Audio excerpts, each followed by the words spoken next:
wabarakatuh. Waalaikumsalam warahmatullahi wabarakatuh. Ya, baik teman-teman sekalian, kita hari ini bertemu lagi ya. Di siang hari ini kita akan melanjutkan di mata kuliah keperawatan dasar, di keperawatan dewasa, khususnya di medical bedah, di sistem kardiovaskuler. Nah, hari ini sesuai dengan kontrak kuliah kita di awal. Ini merupakan pertemuan yang keempat, di mana topik pembahasan kita adalah terkait dengan bagaimana memberikan asuhan keperawatan. Jadi teman-teman sebagai seorang perawat harus mampu untuk memberikan asuhan keperawatan pada pasien hipertensi. Ya, sebelum kita mulai materinya, alangkah baiknya kita berdoa bersama-sama semoga kelas kita diberikan kelancaran dan teman-teman bisa memahami dengan baik materi yang disampaikan. Berdoa dimulai.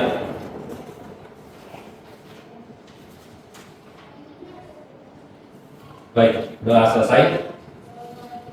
Ya, oke teman-teman. Jadi karena ini kelasnya siang, ini sudah istirahat ya, sudah istirahat semua. Jadi nampak segar-segar habis makan biar tidak mengantuk. Jadi singkat saya materi saya akan menampilkan terkait dengan asuhan keperawatan terkait dengan pada pasien dengan hipertensi. Ya, jadi biar tidak terlalu mengantuk bisa berdiri sebentar. Karena materi sudah siang takutnya semuanya pada mengantuk. Ya, diperegangkan dulu badannya, lemaskan, ya, lemaskan biar tidak terlalu mengantuk posisinya, ya. Oke, dirasa sudah cukup, duduk, ya. Saya duduk kembali, teman-teman. Cari posisi yang nyaman mungkin, ya. Ini suasana kelas kita lagi enak nih, lagi dingin, ya. Jadi teman-teman bisa menyesuaikan dengan keadaan yang sampai dan mengantuk, ya. Oke, ya. Seperti biasa teman-teman, sebelum kita masuk. Ini merefleksi dari pertemuan yang kemarin dan pertemuan yang ketiga terkait dengan bagaimana peran dari seorang perawat medikal bedah. Ya, jadi kalau teman-teman sudah bergeser kemarin dari perawatan dasar, sekarang akan berpindah kepada spesifikasi di keperawatan medikal bedah. Ya, di pertemuan sebelumnya sudah dijelaskan terkait dengan peran-peran dari seorang perawat. Mungkin ada yang bisa menyampaikan apa perannya dari seorang perawat? Ya, silakan berdiri perkenalkan nama. Baik, terima kasih kesempatannya, Das. Perkenalkan nama saya Sartika. Oke. Peran seorang perawat apa saja, Sartika? Oke. Menurut saya peran seorang perawat itu salah satunya adalah memberi asuhan. Oke, satu pemberi asuhan, ya, good ya. Jadi ternyata masih merefresh apa yang teman-teman pelajari di pertemuan sebelumnya. Oke, jadi teman-teman sudah bisa memahami bagaimana seorang perawat itu harus mampu untuk memberikan asuhan keperawatan. Karena perawat itu merupakan satu profesi di mana dia harus mampu memberikan asuhan keperawatan. Ya, kita pindah pada materinya. Apa sih yang kita capai pada siang hari ini di kelas? Nah, yang pertama ini tujuan pembelajaran kita. Setelah mengikuti pembelajaran asuhan keperawatan pada pasien hipertensi, diharapkan mahasiswa mampu mengetahui dan mampu untuk menjelaskan terkait dengan konsep asuhan keperawatan pada pasien hipertensi. Ya. Kemudian yang kedua yang kita capai, teman-teman mampu untuk melakukan bagaimana cara mengkaji pada pasien dengan hipertensi. Nah, kemudian yang ketiga, teman-teman mampu untuk merumuskan yang namanya diagnosa keperawatan. Ya, jadi berbeda dengan diagnosa medis. Perawat itu punya diagnosa sendiri yang namanya dengan diagnosa keperawatan. Nah, jadi bagaimana diagnosa keperawatan pada pasien hipertensi, kemudian bagaimana pelaksanaan intervensi apa kira-kira yang diberikan untuk mengatasi masalah yang timbul pada pasien hipertensi. Ya, kemudian yang terakhir, teman-teman harus mampu untuk mengevaluasi. Evaluasi artinya apa? Sejauh mana kira-kira kita sebagai seorang perawat berhasil mampu untuk memberikan asuhan keperawatan untuk mengatasi berbagai macam keluhan yang dirasakan oleh pada pasien hipertensi. Inilah tujuan pembelajaran yang kita capai pada siang hari ini. Garis besarnya adalah terkait dengan asuhan keperawatan, namun kita akan melihat dari fokus pengkajian sampai dengan evaluasi. Ya, baik, kita mulai. Ini ada beberapa topik pembahasan yang kita bahas pada siang hari ini. Yang pertama, kita akan bercerita terkait dengan tujuan pembelajaran yang sudah, kemudian kita lihat gambaran bagaimana pasien hipertensi. Nah, mungkin di sini sudah semester 4, ya, kemarin sudah turun praktek rumah sakit juga. Mungkin sudah melihat, oh ini kayaknya dimasuk dengan pasien hipertensi, ini masuk tidak ya, ini masuk tidak ya. Nah, nanti setelah ini kita akan lihat. Ya, kemudian apa saja asuhan keperawatan yang bisa kita berikan kepada pasien hipertensi, kemudian bagaimana tahapannya, dan yang terakhir kita akan cerita terkait dengan kesimpulan. Oke. Nah, yang pertama kita lihat apa itu hipertensi? Kira-kira dari teman-teman sekalian ada punya gambaran apa yang di kepala saja atau apa yang diketahui terkait dengan hipertensi itu? Silakan. Ya. Silakan berdiri, perkenalkan nama. Perkenalkan, nama saya Mika Arifin. Oke. Menurut saya, hipertensi itu adalah ketika tekanan darah di dalam tubuh itu cenderung lebih tinggi ketimbang biasanya. Oke, berarti kita garis bawahi. Terima kasih Mita, berpos dulu sih Mita. Bagaimana tekanan darah lebih tinggi dari biasanya? Oke, ada lagi yang berpendapat selain Mita? Silakan. Darah turun, Pak. Tekanan darah turun. Oke, berarti berlawanan arah dengan yang disampaikan oleh Mita. Atas nama siapa? Oh, atas nama Mas Ri. Oke, baik. Silakan, ada lagi satu lagi kita dengar yang dari saya saat ini. Ya, Pak. Ya, silakan Sartika lagi ya. Oke, kita cek Sartika. Kalau menurut saya hipertensi itu Pak, tadi hampir sama yang disampaikan oleh Pak ya Abdulita, tekanan darah di batas normal biasanya lebih dari 120.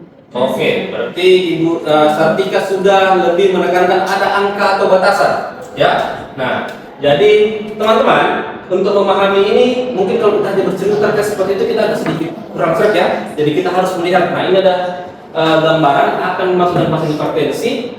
Jadi saya coba berikan.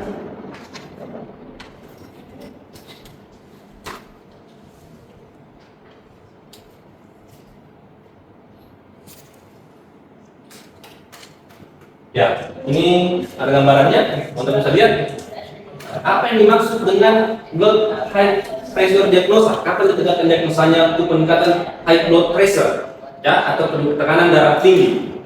Nah ini ya, jadi mungkin pernah sering diperiksa seperti ini semua, ya, berarti tensi ya. Nah, berarti tensi menggunakan tensimeter atau sphygmomanometer. Nah inilah gambaran pembuluh darah kita, teman-teman ya. Dan dalam pembuluh darah kita bulat seperti selang. Nah ini yang kita lihat. Ini sistolik. Jadi saat tekanan darah itu ada misalnya 120, 130 per 80. Nah itu dari disebutkan sistolik dan diastolik. Oke, nah ini gambarannya. Jadi ini kalau kita bagi-bagi pembuluh darah kita ya, ini komponen-komponen darah yang beredar. Nah ini kan pergerakannya. Normalnya tekanan darah berada di 120 untuk sistoliknya. Ya, sistolik tadi, oke. Jadi saat jantung berkontraksi itu maksimalnya 120. Nah apabila tekanan darah sama dengan atau lebih dari 140 sudah masuk di kategori hipertensi. Oke, nah jadi kalau teman-teman sudah melihat tekanan seperti itu, berarti wajib untuk memeriksakan kesehatannya kepada dokternya masing-masing. Nah, sekarang saya tanya, tadi tekanan darah yang normal berapa di sistoliknya? 120. Oke, berarti ini sistolik ya. Sistol, berarti dia normalnya 120.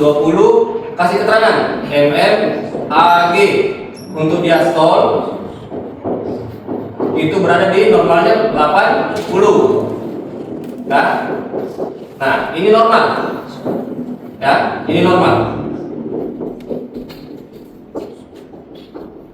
Ya, untuk hipertensi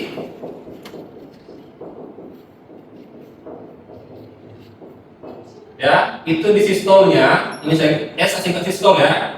Diastol singkat D, itu berada lebih dari atau sama dengan 140 mmHg.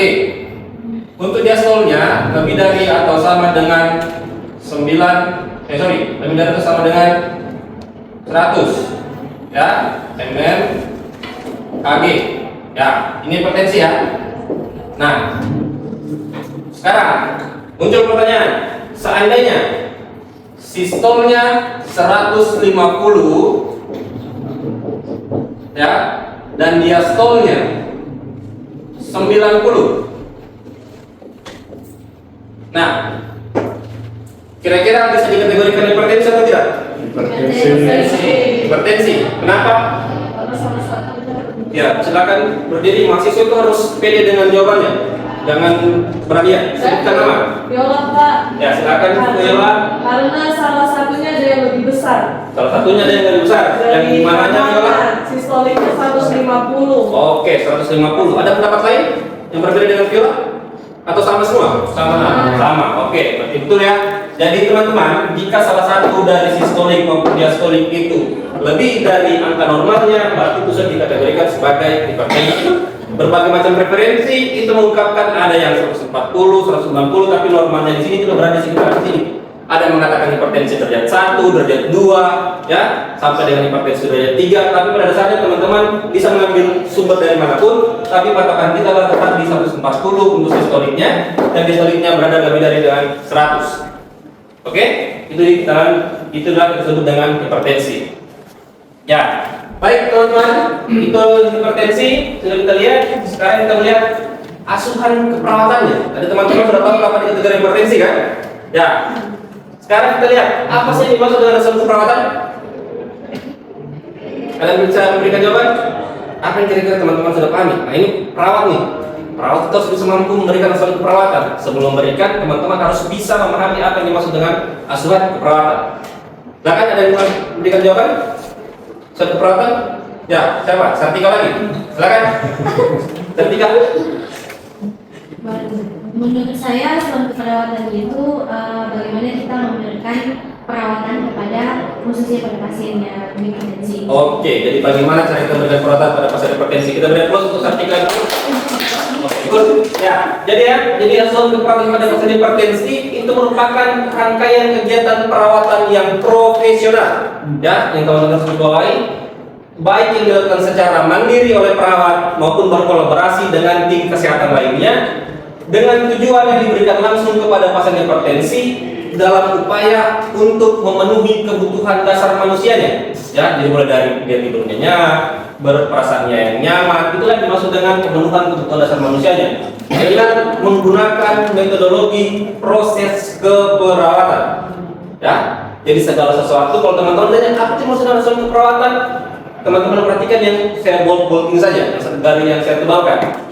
Asuhan keperawatan merupakan praktek perawatan profesional pada pasien hipertensi dengan menggunakan pendekatan proses keperawatan. Oke? Ya, baik. Nah, apa tahapannya? Tahapan dalam proses keperawatan itu ada 5, teman-teman. Ya, yang pertama melakukan pengkajian. Nah, di pengkajian ini bagaimana caranya teman-teman bisa mengumpulkan data sebanyak mungkin, ya, yang berhubungan dengan kondisi pada pasien dengan hipertensi.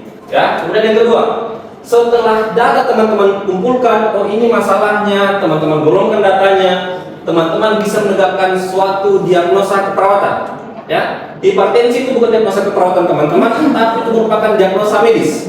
Ya, jadi medis punya diagnosa sendiri, perawat punya diagnosa sendiri. Nanti teman-teman menegakkannya menggunakan panduan yang ditentukan oleh PPNI, yaitu adalah SDKI. Kemudian selanjutnya adalah intervensi keperawatan. Ya, bagaimana cara teman-teman memberikan tindakan keperawatan, kemudian implementasi keperawatan, kemudian yang terakhir adalah evaluasi keperawatan. Nah, jadi inilah tahapan dalam proses asuhan keperawatan. Jadi jika dalam suatu proses asuhan keperawatan tidak melewati tahapan ini, itu tidak bisa dikategorikan sebagai asuhan keperawatan. Dan ini harus menurut teman-teman tidak boleh langsung lompat ke diagnosa atau langsung lompat ke intervensi tanpa menegakkan atau tanpa melakukan pengkajian terlebih dahulu. Oke? Bisa ya? Bisa. Oke, lanjut. Nah, sekarang kita akan lihat pengkajian.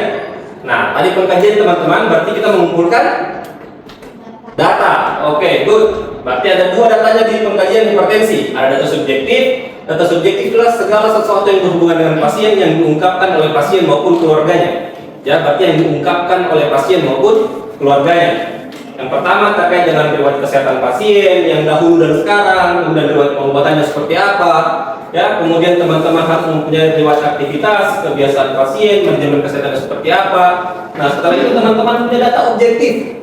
Nah, data objektif itu merupakan salah satu data yang teman-teman dapatkan melalui pengukuran atau menggunakan berbagai macam alat bantu. Nah, berarti teman-teman sudah melakukan tindakan seperti tensi itu masuk di dalam data objektif, ya. Jadi tekanan darah, berat badan, hasil pemeriksaan penunjang dan lain-lain sebagainya itu masuk di data objektif. Jadi kalau teman-teman tensi hasilnya 120 per 80 atau 140 per 80 itu masuk di data objektif.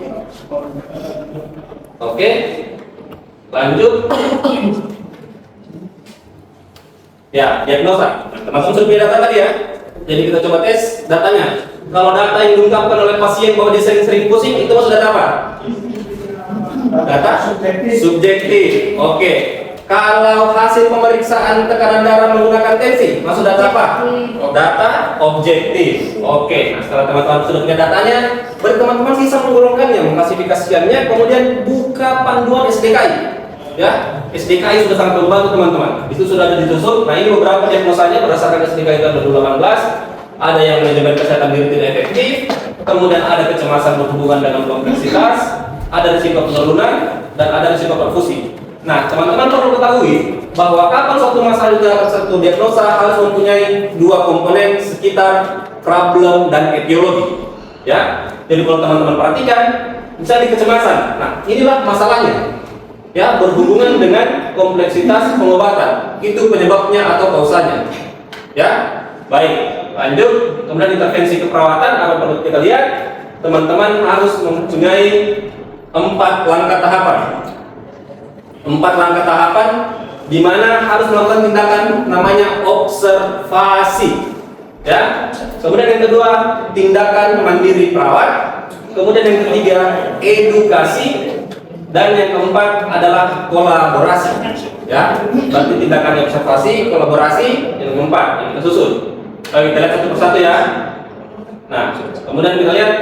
Nah, yang pertama observasi, apa perlu teman-teman cek pada pasien?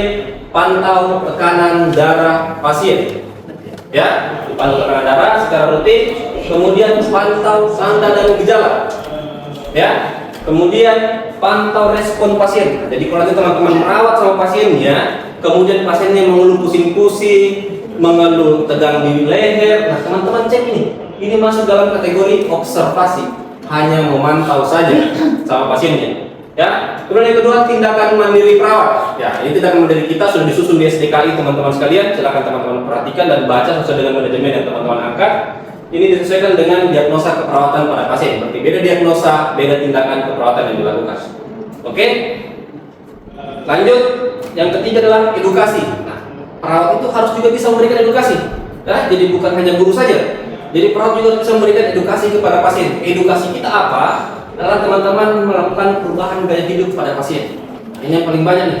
Pada pasien-pasien hipertensi itu mereka tidak memberikan perubahan gaya hidup yang signifikan. Ya, itu harus diperhatikan.